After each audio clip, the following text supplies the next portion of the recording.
하나님께서 오늘 우리에게 주신 말씀은 출 이집트기 4장 18절에서 23절의 말씀입니다.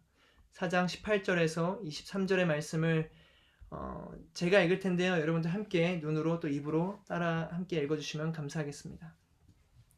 모세는 장인 이드로에게 돌아가서 제가 이제 떠나 이집트에 있는 제 동족에게 돌아가서 그들이 아직 살아있는지 보고자 합니다. 라고 말했습니다. 이드로는 모세에게 평안히 가게 라고 했습니다. 여호와께서 미디안에 있는 모세에게 말씀하셨습니다. 이집트로 돌아가거라. 너를 죽이려고 하던 자들이 다 죽었다. 그래서 모세는 아내와 아들들을 나귀 위에 태우고 이집트를 향해 길을 떠났습니다. 모세의 손에는 하나님의 지팡이가 들려 있었습니다. 여호와께서 모세에게 말씀하셨습니다. 내가 내게 모든 기사를 행할 수 있는 능력을 주었으니 너는 이집트로 돌아가서 바로 앞에서 그 기적들을 다 보이도록 하여라. 그러나 내가 그의 마음을 강팍하게 할 것이니 그가 백성들을 보내주지 않을 것이다. 그러면 너는 바로에게 말하여라. 여호와께서 이렇게 말씀하셨습니다. 이스라엘은 내 장자다.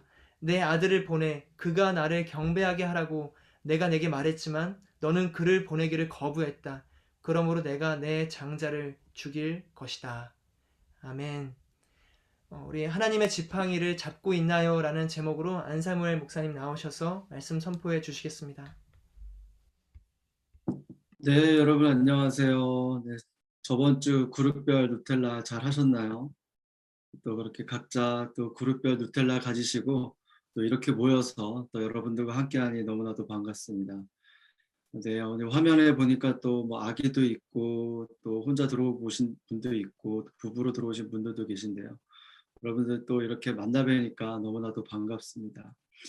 네, 오늘 하나님의 지팡이를 잡고 있나요? 라는 제목으로 또 말씀을 나누겠습니다. 여러분 요즘 출애굽기, 출이집트기 큐티를 하고 계시죠? 그래서 너무나도 뭐 여러분들이 잘 아는 내용일 거라 생각이 듭니다.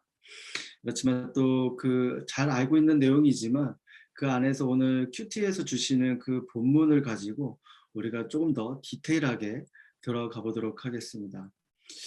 네, 오늘 본문을 보시면 이제 모세가 하나님의 콜링, 즉 이제 소명에 굴복하여 마침내 이집트로 떠나는 내용으로 시작됩니다. 오늘 본문 앞 구절들을 한번 살펴보시면 모세가 하나님의 수차례 콜링이 있었는데 여러 가지 변명으로 계속 이제 모세가 거절을 합니다. 네, 모세의 변명들을 한번 보시면 이제 공통점들이 있는데요. 자세히 살펴보시면 이게 자신의 연약함에서 초점이 맞추어져 있다는 것을 알 수가 있습니다.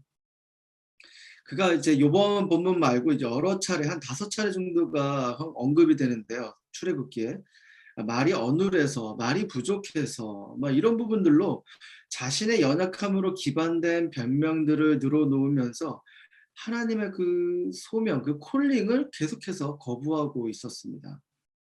여러분 뭐 이러한 모습 낯설지 않으시죠? 그렇죠? 우리 순장님들, 그룹장님들, MC님들 또 여러분들의 모습과 많이 오버랩되지 않습니까? 올해 초 연초였죠. 우리 순장님들과 사역팀장들 또 이제 뭐 콜링하기 위해 우리 교육자분들이 많은 분들에게 연락을 했습니다. 뭐 전화를 했을 때 제가 봤을 때 한 3가지 유형으로 나눌 수가 있었어요. 첫 번째는 즉각 순종하는 형이 있었습니다. 뭐 이런 분들은 평소 또 기도하시면서 또 준비되신 분들이고 또는 믿음으로 순종하는 부분에 훈련이 되어 있는 분들이셨습니다. 그래서 저희가 전화하는데 그리 오래 걸리지 않게 바로 이제 하겠다고 기꺼이 하셔서 모두가 좋은 전화로 마무리한 적들이 있습니다. 두 번째 유형은 밀당형입니다. 제가 왜 전화를 해보면 제가 좀 기도해보고 결정하겠습니다라고 주로 이런 대답을 하죠. 뭐 결국 결론은 순종을 하실 거지만 답을 좀 일단 대답을 보류시키면서 일단 그렇게 대기시키면서 교육자의 마음을 되게 애타게 만들어요. 그냥 한 번 했으면 좋겠는데 좀 기도해 보겠다라고 해서 한 며칠 뒤에 한 일주일 시간 달라, 며칠까지 시간 달라 이렇게 해서 애타게 만듭니다. 또 그런 분들 중에 또 그런 분들도 있는 것 같아요. 한 번 더 나에게 전화를 해주거나 붙잡으면 내가 그때 대답하겠다. 뭐 이런 분들이 마음 먹고 계신 분들이 있는 것 같아요. 마치 두세 번에 다시 고백하면 받아주는 그런 자매의 그런 것처럼 첫 번째 콜링은 일단 거부합니다. 목사님 일단 어렵습니다. 일단 바쁩니다. 이렇게 일단 첫 번째는 이렇게 거부를 합니다.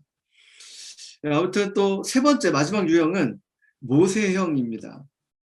여러 가지 본인의 상황들을 나열하면서 이야기를 합니다. 예를 들어 제가 부족합니다. 저는 나이가 많아서 어려서 힘듭니다. 저는 또 다른 사람들과 다르게 매우 트리플 A라 이런 많은 사람들을 대하는 게 너무나도 쉽지 않습니다. 또 아직 때가 되지 않습니다라는 이런 분들을 이야기해요. 심지어 어떤 분은 목사님 제가 순장하면 수는 망합니다. 막 이렇게 말씀하시는 분도 계셨어요. 여러 이유들로 이렇게 본인들에게 이렇게 익스큐즈를 내게 됩니다. 근데 가만히 생각해 보면 이런 익스큐즈들 공통점들은 이들의 관점이 이제 자신의 연약함에 초점에 맞춰져 있고 하나님의 타이밍을 전혀 모르고 있기 때문에 소명을 감당할 때가 아니라고 생각을 하는 것입니다. 그러나 하나님은 우리에게 소명을 불어 넣어 주실 그때가 여러분들이 때가 아닐 수가 있지만 하나님이 생각하실 때가 바로 소명을 불어 넣어 주실 하나님의 타이밍인 것입니다. 한번 모세를 볼까요? 모세의 인생은 왕궁 생활 40년, 또 미디안 광야 생활 40년, 또 지도자 생활 40년 이렇게 구분 지을 수가 있습니다. 그런데 하나님은 모세를 콜링한 시기를 보면 다시 떨기나무에서 이제 모세를 부르시는 그 타이밍을 한번 보시면요. 모세가 힘이 있고 건강하며 권력과 군사력이 막강한 시기에 부르시지 않았습니다. 미디안 광야 생활한 지 40년 후 모세는 그때 과거에 그가 가지고 있던 권력이나 부나 특권을 전혀 가지고 있지 않은 상태에서 하나님은 모세를 부르셨습니다. 또한 그가 나이가 80세가 되어서 젊음에서 뿜어져 나오는 우리 최종현 전도사님과 열정이 그렇게 뿜어져 나오는 그런 열정이 있는 상태에서 부르시지 않으셨습니다. 그러나 그때가 하나님께서 모세를 부르시는 타이밍이었습니다. 하나님의 입장에서는 하나님의 모든 능력과 권능과 자원으로 모세를 뒷받침해 주시는 타이밍인 것이죠. 하나님이 그를 들어 사용하기에 좋은 상태, 그에게 소명을 불어넣어 주기에는 아주 좋은 상태인 것입니다. 그런데 우리 모세 입장으로서는 너무나도 아닌 것이죠. 내가 힘도 없고 광야 생활도 하고 있고 말도 언어라고. 그런데 하나님의 타이밍은 바로 그때가 하나님의 타이밍인 것이죠. 사랑하는 여러분, 여러분의 초점이 자신에게 향하기보다는 하나님께로 향하길 바랍니다. 자신에게 향한 초점은 하나님의 사명을 감당하기 어려운 것들만 집중되게 만듭니다. 그러나 하나님께로 초점을 맞춘다면 자신의 연약함들이 소명이 되는 기적을 경험하게 되는 것입니다. 여러분, 하나님의 부르심에는 후회가 없으심을 믿기 바랍니다. 하나님의 부르심에 믿음의 반응을 보이는 저와 여러분이 되시길 주님의 이름으로 축원합니다. 네, 우리 18절에서 19절 말씀을 읽어보길 원하는데요. 오늘은 지목된 분만 한번 또 지목해 볼까요? 우리 리조이스의 윤수환 형제님. 오늘 뭐 아까 인터뷰도 하셨는데 오늘 한번 또 18절에서 19절 말씀 읽어주시면 감사하겠습니다. 모세는 장인 이드로에게 돌아가서 제가 이제 떠나 이집트에 있는 제 동족들에게 돌아가서 그들이 아직 살아 있는지 보고자 합니다라고 말했습니다. 이드로는 모세에게 평안히 가게 라고 말했습니다. 여호와께서 미디안에 있는 모세에게 말씀하셨습니다. 이집트로 돌아가거라. 너를 죽이려고 하던 자들이 다 죽었다. 네, 감사합니다. 아멘. 아멘. 네, 앞에서 살펴본 것과 같이 하나님은 모세를 출이집트의 소명자로 세우시면서 모세가 갖고 있던 모든 의심과 불안을 해소할 대책을 마련하셨습니다. 그럼에도 불구하고 모세는 진심으로 승복하는 모습을 보이지 않고 그렇게 하나님과 헤어졌다가 그가 장인 이들에게 와서 동족들에게 돌아가서 그들이 살아있는지 보고자 한다라고 말을 하고 있습니다. 여러분 조금 더 이 말씀을 우리가 좀 본문 안으로 들어가서 현실적으로 한번 생각해 볼게요. 모세가 장인에게 찾아와서 자신이 왜 이런 결정을 하게 된 과정에 대해서 전혀 설명이 없어요. 그동안 여호와 하나님이 저에게 직접 찾아오셨고 여러 번 기도 응답 끝에 이집트로 가서 동족을 구하라는 계시를 받았다라고 이야기를 하고 있지 않습니다. 제가 이 민족을 위해서 이렇게 싸우고 오겠습니다라고 이런 간증거리도 전혀 없어요. 최소한 오늘 일어난 일과 하나님과 나눈 대화를 이야기를 해 주어야 하는데 마치 멀리 타국에 있는 가족을 만나고 돌아올 것처럼 말을 하고 있는 것입니다. 이러한 모습을 짐작해 봤을 때 여전히 그의 안에는 하나님의 약속과 권능을 확신하는 모습이 아닌 것처럼 보여집니다. 물론 모세 입장에서는 그럴 만한 사정이 있었습니다. 비록 확신에 차지 않았지만 모세가 이집트로 출발하는 순간 하나님은 모세에게 이런 말씀을 하십니다. 19절에 너를 죽이려고 하던 자들이 다 죽었다라고 그렇게 이야기를 하시죠. 쉽게 설명하자면 모세는 현상수배된 살인범인데 이제 공소시효가 만료되었다는 것입니다. 그래서 이집트로 돌아가도 사형은커녕 체포도 안 된다라고 하는 것과 비슷한 맥락이라고 볼 수가 있습니다. 모세는 지난 40년간 노예로 있는 자기 민족을 구원하는 거창한 소명은 둘째치고 거기에 남아있는 가족을 만나고 싶었고 생사라도 확인하고 싶었을 것입니다. 그러나 그가 돌아가 가족의 얼굴을 보기도 전에 체포되어 사형당할 것이 눈에 보였기 때문에 어쩔 수 없이 그가 모든 것을 포기하고 광야 생활을 하고 있었던 것입니다. 모세가 앞서서 4번이나 하나님께 반문하고 다시 5번째는 대놓고 하나님의 명령을 거부한 진짜 원인이 바로 이것입니다. 만약 처음부터 하나님이 이 사실을 바로 모세에게 알려주셨다면 성격 급한 모세는 그 자리에서 바로 일어나서 이집트로 갔을 것입니다. 그동안 생이별한 부모를 만나고 싶은 마음이 컸기 때문이죠. 제가 모세 입장이라도 해도 당연히 그렇게 했을 거라고 생각이 듭니다. 근데 모세가 계속 말이 부족하다, 말이 어눌하다라고 핑계만 든 이유는 무엇일까요? 바꿔 말해 약점이라고는 그거 하나뿐이라고 생각을 했습니다. 나머지는 자기 실력으로 뭐든지 다 감당할 자신이 있다는 자아가 여전히 다른 한편에서는 살아있기 때문이죠. 이집트로 돌아가도 체포가 안 된다고 처음부터 알게 되면 그의 교만은 하늘 높은 줄 모르고 치솟을 것입니다. 그럼 출 이집트 사역은 이게 하나님의 사역이 되는 것이 아니라 모세의 개인의 업적이 되어버립니다. 하나님의 영광을 가로채는 자가 되는 것이죠.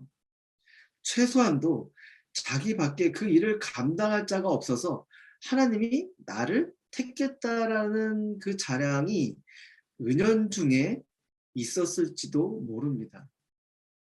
그래서 하나님은 모세 안에 있는 그 자아를 죽이는데 다소 시간이 필요했습니다. 그간의 5번의 질의응답은 사실상 하나님께서 그렇게 유도하셨습니다. 바로의 왕궁에서 나와 미디안 광야에서 자아를 죽이는 시간이 40년이나 걸렸습니다.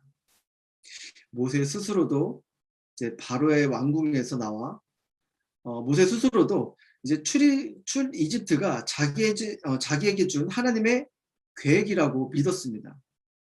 비록 한 번의 과격한 실수로 미디안으로 도망왔지만 처음에는 뭐 어서 빨리 이집트로 돌아가게 해달라고 기도했을 것입니다. 내 민족이 저렇게 노예 생활을 하고 있는데 나를 다시 한번 보내주십시오. 빨리 어떻게든 도와달라고 그렇게 기도했을 것입니다. 동족을 위한 뭔가 큰일을 하게 혹은 형제들의 고역을 줄이는 역할이라도 하게 해달라고 간절히 기도했을 것이지만 하나님의 침묵은 아주 오랫동안 지속되었습니다. 여러분, 흔히 대나무를 떠올리면 한번 사진 한번 보실까요? 흔히 대나무를 떠올리면 길고 곱게 뻗은 울창한 숲을 이루고 있는 모습을 이렇게 생각을 하실 수가 있습니다. 그 중에 중국에 높이가 27m나 자라는 모소 대나무가 있습니다. 이 대나무는 독특한 성장 유형을 가지고 있는데 일단 대나무 싹을 땅에 심으면 4에서 5년 동안은 때로는 더 길게 아무 일도 일어나지 않는다고 합니다. 그 기간 물과 거름이 부족하면 땅속에서 말라 죽게 돼요. 하지만 일단 대나무 싹이 지상으로 조금이라도 올라오면 그 성장 속도는 이루 말할 수 없이 빠르다고 합니다. 싹을 틔운 시점부터 6주 안에 27m나 자란다고 합니다. 어떤 기록에는 어떤 대나무가 하루에 1m까지 자랄 수 있다라고 기록되어 있습니다. 어떻게 6주 만에 이렇게 폭풍 성장할 수 있을까? 이 대나무가 5년 동안 자란 것일까요? 아니면 6주 만에 자란 것일까요? 여러분 6주 만에 급격한 속도로 성장한 것처럼 보이지만 사실 이 모소 대나무는 5년의 시간이 없었다면 자랄 수가 없었습니다. 이 모소 대나무는 5년의 시간이 힘들 수 있지만 인내하며 반드시 기다리는 그 과정이 필요합니다. 지금 싹이 보이지 않지만 충분한 수분과 거름, 따뜻한 햇볕이 적절하게 쐬이면 무럭무럭 자랍니다. 보이지 않고 느낄 수 없지만 대나무는 자라고 있었던 것이죠. 우리의 신앙도 마찬가지입니다. 우리 스스로가 생각하기를 우리의 생각과 우리의 능력, 지혜, 경험, 그 비전을 가지고 하나님의 일을 섬긴다고 하면서 우리의 영광을 드러내고 싶은 옛자가 시퍼렇게 살아있다면 아무리 하나님께 약속의 말씀을 받고 비전을 받았다고 한들 하나님은 계속 침묵하십니다.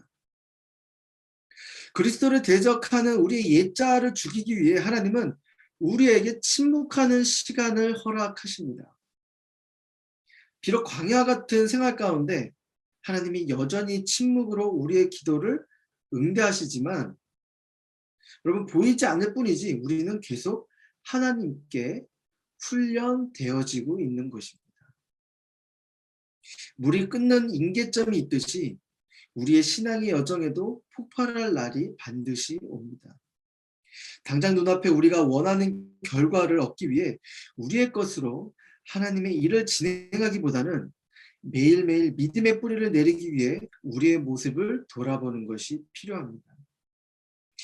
하나님께서 우리를 사용하기에 좋은 상태가 되는 것, 숨 죽어 있고 자신이 깎여져 있고 비어져 있는 상태, 그 상태가 하나님의 소명자로서 하나님의 부르시는 그 타이밍, 하나님의 사용하는 도구로서 아주 좋은 상태인 것입니다. 그러면 그 때가 지나면 우리는 하나님께서 하나님의 도구로서 모서리 대나무처럼 우리를 높이 사용하실 줄을 믿습니다.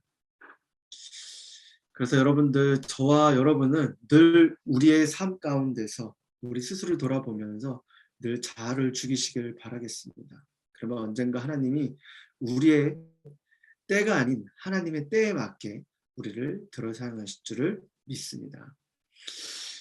네, 그러면 또 이제 한 20절 말씀을 읽어보길 원하는데요. 20절 말씀, 리조이스의 안지영 순자님 혹시 계시나요?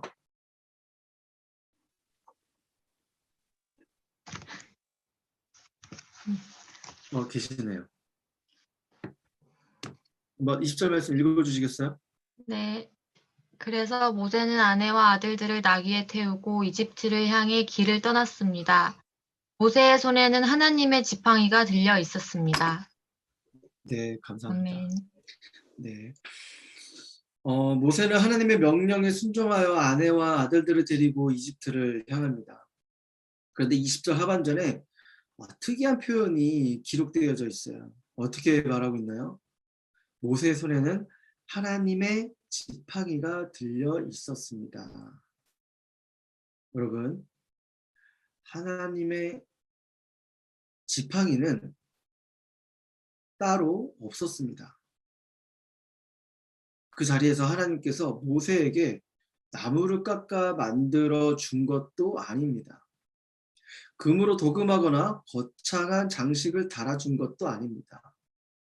20절에서 말하고 있는 그 하나님의 지팡이는 모세의 손때가 묻은 양을 치던 바로 그 막대기인 것입니다.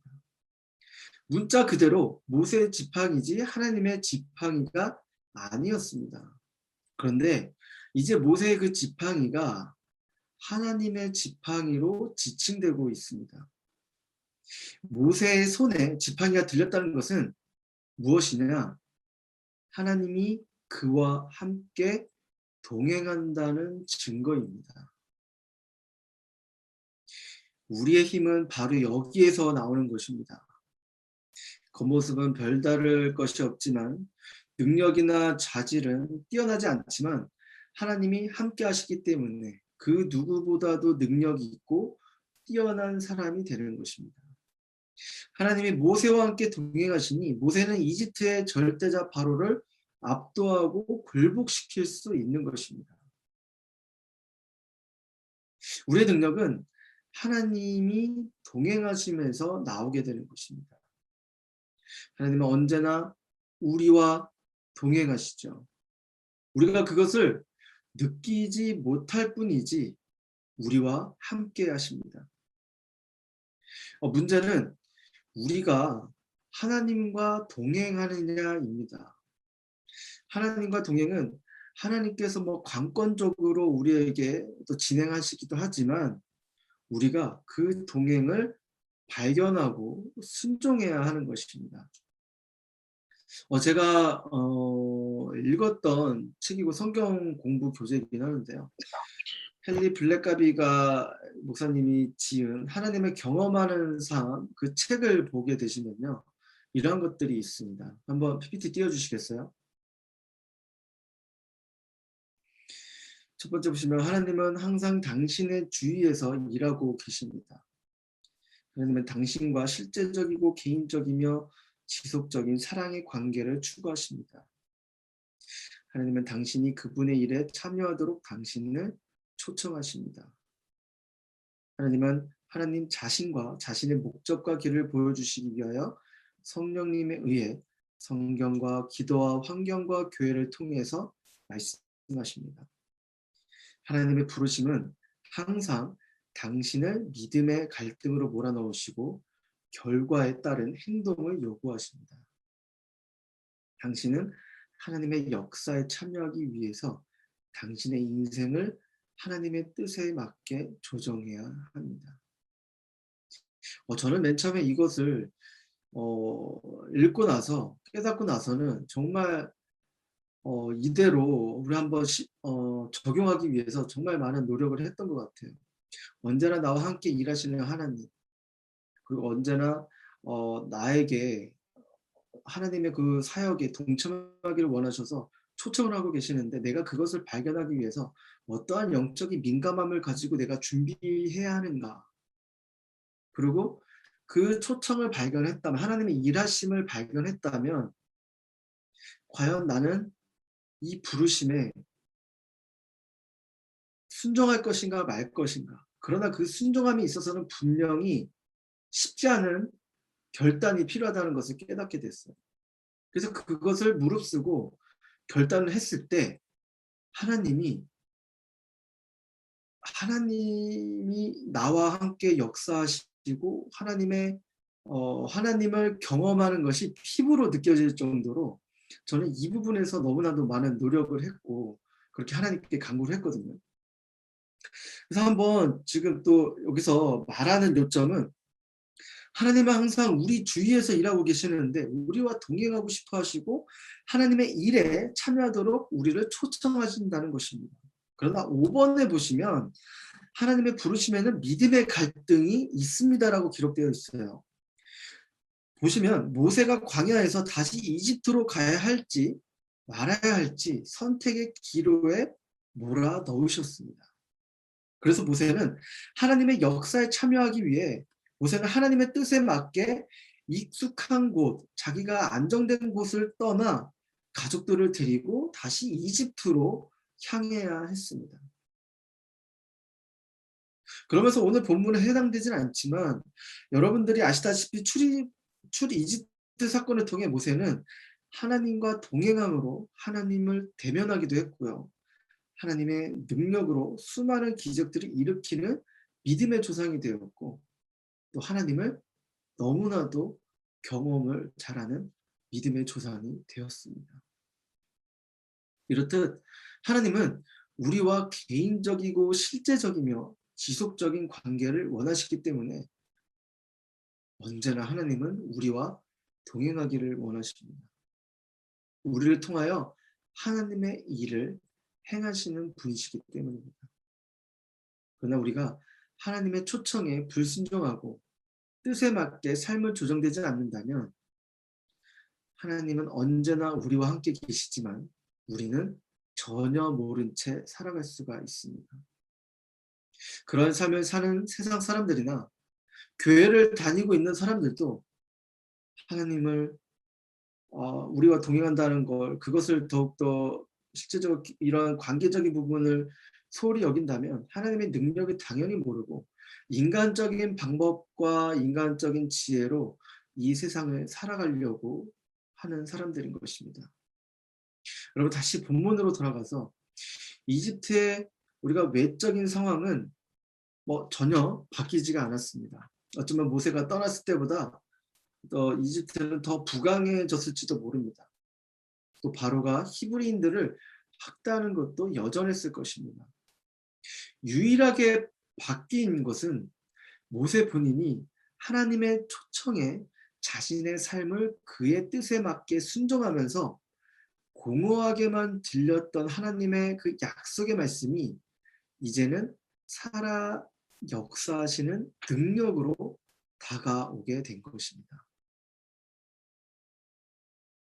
모세가 더 신령해지거나 더 경건해진 것이 아니라 모세가 하나님의 초청에 순종하여 하나님이 나와 함께 동행한다는 그 생각이 바뀜으로써 모세의 지팡이가 하나님의 지팡이로 탈바꿈하게 되는 것이었죠. 모세처럼 하나님께 순종하여 동행할 수 있는 이 근거는 무엇일까요? 하나님 그분과 개인적이고 실제적이며 지속적인 사랑의 관계를 떠나서는 아무런 만족과 기쁨이 없다라는 그 인생의 실패를 한번 경험해 봐야 되는 것입니다. 하나님과 무관하게 살았던 우리의 삶을 한번 돌아보세요. 그 끝을 계속 달려가고 있지만 결국 그 안에는 기쁨과 행복과 그 만족이 없다라는 것을 우리는 너무나도 잘 깨달았습니다. 하나님과 동행하지 않는 삶에서는 절망적이고 죽음이라는 것을 확신해야 한치 앞이 보이지 않는 그 미래의 길을 걸어가더라도 하나님이 나와 동행하신다는 그 믿음을 가지고 묵묵히 따라갈 수가 있는 것입니다. 사랑하는 여러분, 하나님과 동행하기를 힘쓰시길 바랍니다. 하나님 한 분만으로 만족하길 바랍니다. 하나님과 동행하는 자는 오늘도 그리고 내일도 하나님을 피부로 느끼고 경험할 수가 있는 삶을 살게 되는 것입니다. 사랑하는 여러분,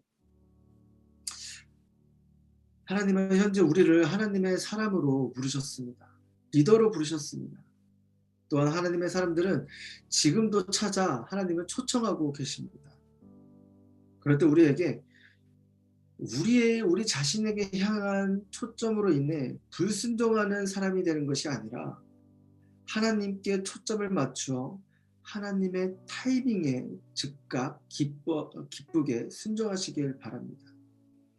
믿음의 갈등 앞에 언제나 믿음의 반응을 보이시는 저와 여러분이 되시길 주님의 이름으로 축원합니다.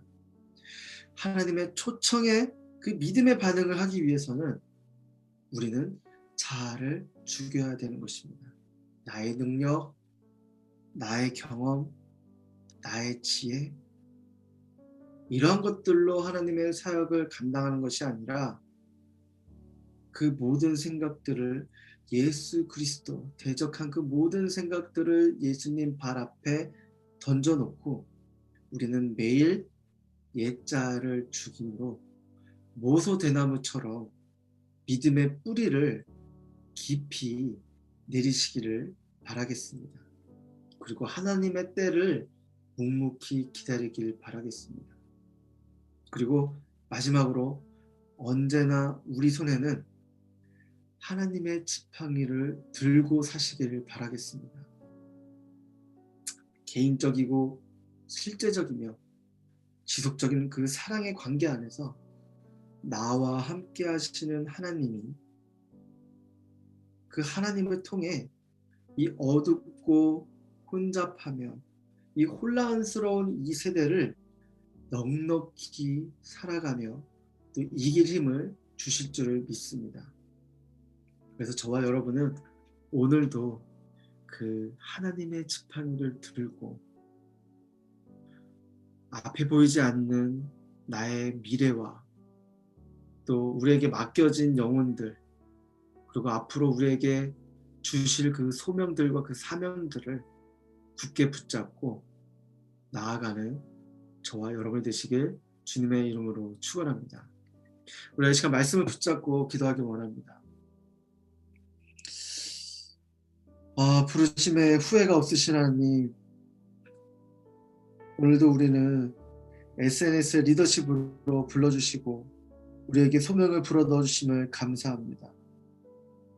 그러나 때로는 우리의 초점이 하나님께 향하지 못하고 우리 자신에게 있어 하나님의 부르심에 즉각 순종하지 못할 때가 있음을 고백합니다.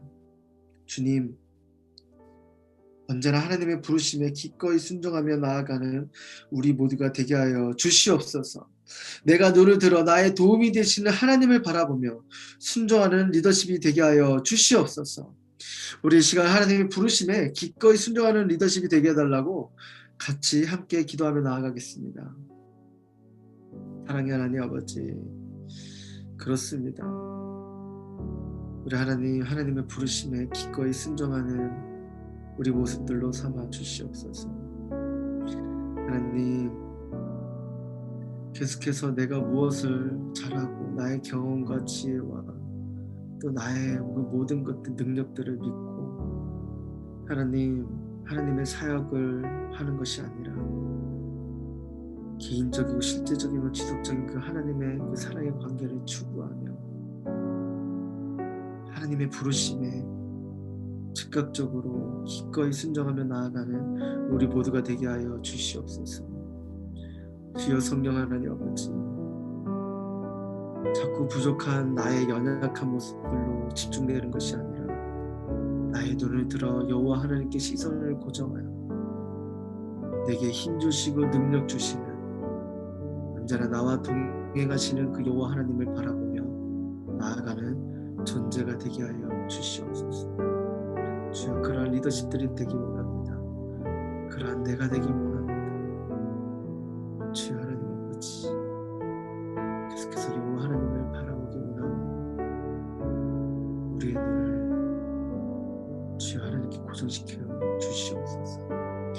우리 이 시간 한 번 더 기도하며 나아가기 원합니다. 사랑의 하나님, 하나님은 언제나 우리와 동행하기를 원하십니다. 그러나 때론 우리의 사역에 몰두하여 그리고 현실에 파묻혀 하나님과의 동행을 놓칠 때가 많음을 고백합니다. 주님, 개인적이고 실제적이며 지속적인 그 사랑의 관계가 우리 안에서 늘 추구하며 살아가는 존재가 되게 하여 주시옵소서. 나의 옛자를 버리고 하나님과 동행하는 기쁨과 행복이 우리 삶 가운데 충만하게 인도하여 주시옵소서.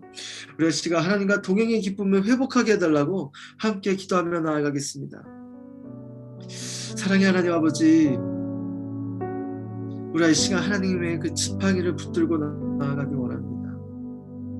하나님, 개인적이고 실제적이며 지속적인 그 사랑의 관계가 우리 안에서 삶의 우선순위가 되길 원합니다. 자꾸 삶에 치여서 현실의 문에 부딪혀서 하나님, 그런 부분에 우리의 시선이 고정되고 두려움과 낙심과 괴로움에 떨어 하나님, 세상의 방법을 찾고 구하는 것이 아니라 나와 함께 하시는, 동행하시는 그 여호와 하나님을 붙잡고 나아가는 존재가 되게 하여 주시옵소서. 모세와 함께 하셨을 때 홍해가 갈라지고 불기둥과 구름기둥으로 인도하셨던 것처럼 우리 하나님의 지팡이를 붙들고 그 막막한 우리의 진로를, 그 막막하고 답답했던 그 현실의 문을 우리가 그 지팡이를 가지고 나가 넉넉히 싸워 이기는 우리 존재가 될 수 있도록 붙들어 주시옵소서. 그런 하나님, 우리가 존재가 되기 원합니다. 하나님과 동행하는 기쁨이 우리 안에서 회복될 수 있도록 붙들어 주시옵소서. 사랑의 하나님 아버지, 감사합니다. 오늘도 우리와 함께 하시고 언제나 우리와 동행하기를 기뻐하시는 하나님, 계속해서 하나님, 우리가 그 하나님의 뜻에 따라서 우리가 하나님과 동행하기를 힘쓰기를 원합니다. 하나님, 그 예수님과 그 첫사랑이 회복되어서 언제나 그 하나님과 함께하기를 소망하고 우리 삶의 우선순위를 두기를 우리가 노력하는 우리 모두가 되게 하여 주시옵소서. 그 하나님의 지팡이를 통해 계속해서 우리에게 맡겨주신 영혼들과 또 직장과 가정과 캠퍼스 가운데 나아가 하나님, 하나님의 능력을 우리를 통하여서 하나님의 빛을 전할 수 있는 거룩한 도구로 삼아 주시옵소서. 하나님의 부르심에 우리에게 시선을 두어 연약함을 묵상하는 것이 아니라 하나님께 시선을 두어 내게 능력 주신 자 안에서 내가 모든 것을 할 수 있다라는 그 고백이 우리 입술을 통해서 고백되어질 수 있도록 붙들어 주시옵소서. 언제나 나와 함께 하시고 나와 사랑의 관계를 추구하시는 그 하나님께 감사하며 이 모든 말씀 살아계신 예수님의 이름으로 기도드립니다. 아멘. 오늘도 우리와 함께 하시는 하나님께 영광과 찬양의 박수 올려드리며 나아가겠습니다.